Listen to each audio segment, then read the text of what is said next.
اعوذ باللہ من الشیطان الرجیم، بسم اللہ الرحمن الرحیم۔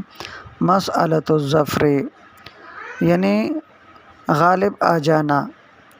اگر دائن مدیون کے مال پر غالب آ جائے تو کیا دائن مدیون کے مال سے اس کی اجازت کے بغیر اپنا قرض وصول کر سکتا ہے یا نہیں؟ اس مسئلے میں 3 مذاہب ہیں۔ نمبر 1، امام شافعی رحمۃ اللہ علیہ کے نزدیک مدیون کے مال سے دائن کا اپنا حق وصول کرنا مطلقاً جائز ہے۔ دوسرا مذہب امام احمد بن حنبل رحمۃ اللہ علیہ کے ہیں، اس کے نزدیک مدیون کے مال سے دائن کا اپنا حق وصول کرنا مطلقاً ناجائز ہے۔ تیسرا مذہب ہے امام ابو حنیفہ رحمۃ اللہ علیہ کے نزدیک مال اگر دین کی جنس سے ہو تو اپنا حق وصول کرنا جائز ہے، اور اگر غیر جنس سے ہو تو ناجائز ہے۔ امام احمد بن حنبل رحمۃ اللہ علیہ کی دلیل قرآن پاک کی آیت کریمہ ہے، بسم اللہ الرحمن الرحیم، وَلَا تَأْكُلُوا أَمْوَالَكُمْ بَيْنَكُمْ بِالْبَاطِلِ۔ اور امام شافعی رحمۃ اللہ علیہ کی دلیل حضرت ہند رضی اللہ تعالیٰ عنہ کا واقعہ ہے کہ اس نے نبی کریم صلی اللہ علیہ وسلم سے عرض کیا کہ میرا شوہر ابو سفیان بخیل ہے، نفقہ صحیح طریقے سے ادا نہیں کرتا، کیا میرے لیے جائز ہے کہ اس کے مال سے بقدر نفقہ کچھ لے لیا کروں؟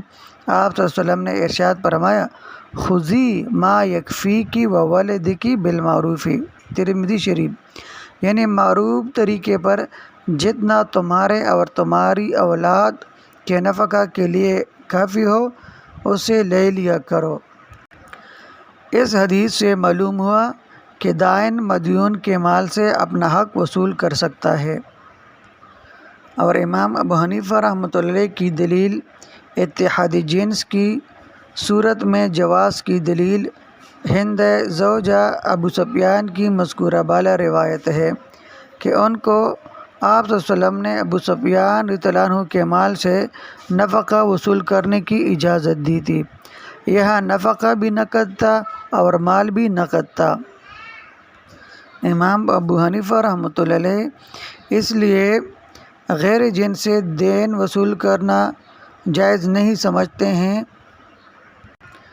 کہ اگر دین مثلا نقد تھا اور کپڑے ہاتھ آ گئے تو دائن کپڑوں کو بیچ کر ہی اپنا دین وصول کرے گا، اور کپڑوں کو مالک کی اجازت کے بغیر بیچنا غیر کے مال میں بلا اجازت تصرف ہے جو کہ ناجائز ہے، نیز یہ بے بھی درست نہیں، اس لیے غیر جنس سے دین وصول کرنا جائز نہیں ہے۔